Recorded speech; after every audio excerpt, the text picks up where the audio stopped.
국방부 장관도 그렇고 합참의장 후보자도 그렇고 대한민국 무력의 상징인 분들이 이렇게 주식 문제로 국민들 입길에 오르내리는 자체가 대단히 부적절하다고 생각합니다.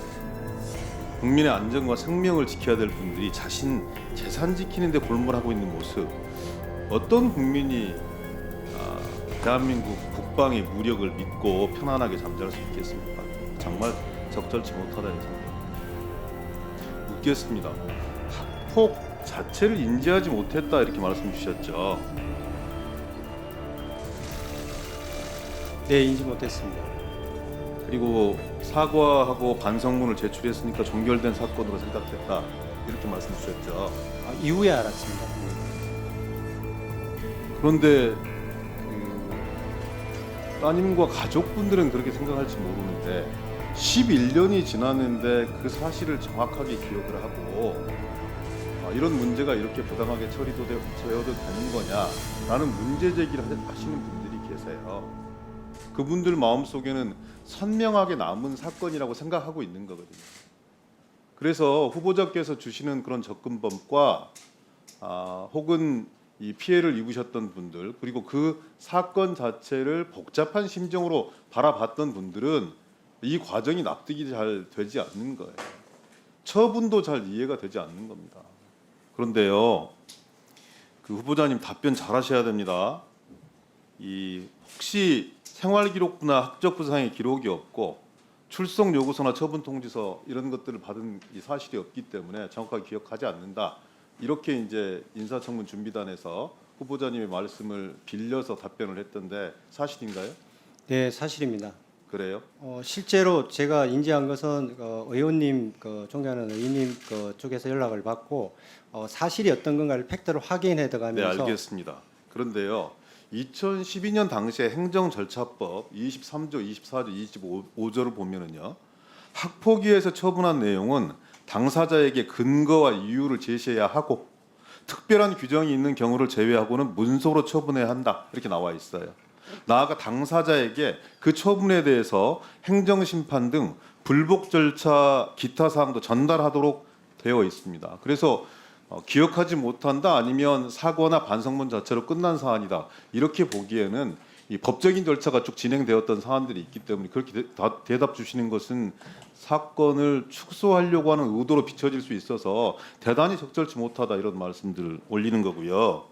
두 번째, 제보에 의하면요, 당시 피해자 합의금으로 총 1인당 300만 원, 1,800만 원이 지급되었다는 그런 말들이 있습니다. 사실입니까? 그거는 제가 알지 못합니다.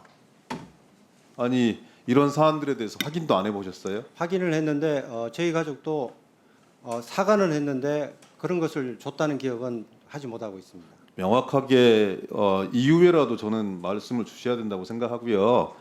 이게 보통 이런 학폭 사건에 합의금이 등장하는 경우들이 많지 않습니다. 어떤 부모들이 그런 문제, 아픈 기억에 대해서 합의금으로 처리를 하려고 하겠습니까?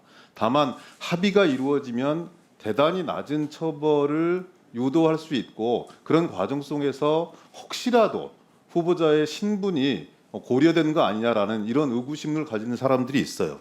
그럼 왜 그러냐면 9개의 처벌을 받는데요.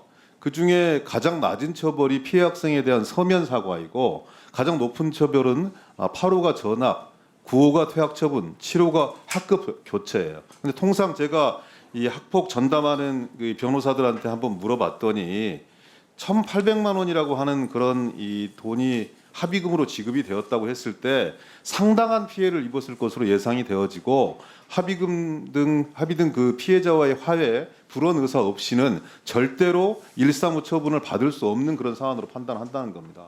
그래서 저는 아까 김병주 의원님께서 말씀 주셨듯이 학폭 그 자체로도 문제가 될 수 있는 것이지만 그것을 소명하고 해명하는 과정 속에서 거짓이 발생되거나 아니면 은폐하려고 하거나 축소하고 있는 이런 정황이 발견되어지면 더욱더 어려운 상황에 처할 수밖에 없는 그런 상황들이 될 거다. 국민들이 다 바라보고 있고 또 언론의 취재가 이미 시작되었고 아까 말씀 주셨듯이 그 6명의 그 가해자들 중에는 그리고 또 피해자 중에는 군인들 가족이 포함되지 않는 걸로 알고 있다 이렇게 답변 주셨지만 그건 역시 대단히 중요한 쟁점이어서 말씀 한마디 한마디에 신중을 기해야 될 것이다.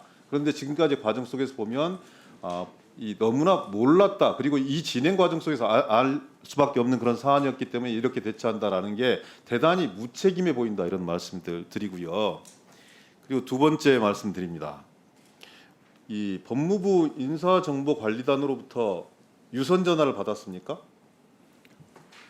제가 알기로는 스마트폰 전화를 받은 걸로 기억합니다. 몇 차례 받으셨습니까? 전체 횟수는 모르겠는데 굉장히 꼼꼼하게 해서 자주 받은 걸로 기억하고. 자주 받았는데 왜 청문준비단에서는 처음에 문제 제기를 했을 때 서류상으로도 없었고 그리고 후보자에게 유선상으로도 없었다 이렇게 답변 주고 나서 이 사건이 불거지고 나서 말씀이 바뀌어요. 처음에는 유선상으로 받았다. 오늘 말씀 주신 것도 뭐냐면 수차례 질문을 받았다. 또 금방 주신 거 뭐냐면 정밀하게 심사했다. 이렇게 말씀을 주세요. 이렇게 변해나가는 과정들에 대해서 어떤 국민이 납득할 수 있겠습니까? 국방부 혹은 합참부장 후보자 역시 법무부로부터 어떤 소청 과정이 있었는지 명쾌하게 지금 답변하지 있지 못한 거고요. 이거는 왜 사람들이 인사참사라고 얘기하냐면 학폭 문제가 대단히 중요한 국정 현안으로 떠올라고 있습니다. 고위공직자 임명 과정 속에서. 정순신 씨가 그랬고요. 방통위원장이 그랬고요. 그리고 얼마 전에 있었던 김승희 청와대 의전비서관이 그랬습니다. 그리고 지금 합참부장 후보자 4번째입니다. 그런데 설사 유선상으로 검증을 했다 하더라도 본인이 아니라고 얘기해버리면 그걸 검증할 방법이 없습니다.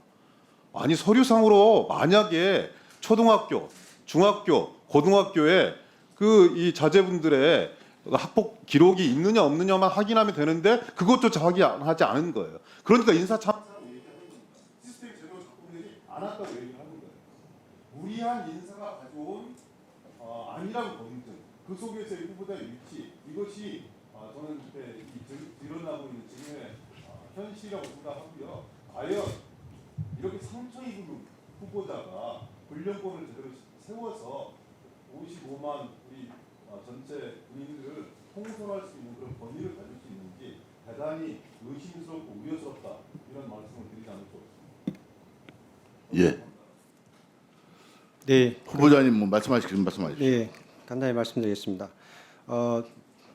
존경하는 기동민 의원님 그 실에서 제가 확인을 하고 더 확인할 수 있는 부분은 저희들 학적부와 생활기록부를 서울에서 전체적으로 확인할 수 있었습니다. 그리고 저희 가족의 기억에 의존해서 말씀을 드리기 때문에 정확한 전체의 그 히스토리에 대한 팩트를 알 수 없기 때문에 제가 그 피해자 당사자한테 먼저 사과하는 게 도리라고 생각합니다. 그래서 사과를 드리고 이 내용들이 전체적이가 좀 정리가 되면은 저도 설명이 될 수 있는데 이 부분이 정리가 안 되다 보니까 잘못 제가 말씀을 드리면은 또 오해를 소지가 나올 수 있기 때문에 제가 아는 범위에서 기억 범위 내에서 정리된 내용만 말씀드렸습니다. 두 번째는 가족에 있는 가족들은 어제 최종적으로 제 딸한테 확인한 결과로는 군인 가족은 없는 걸로 본인은 알고 있다.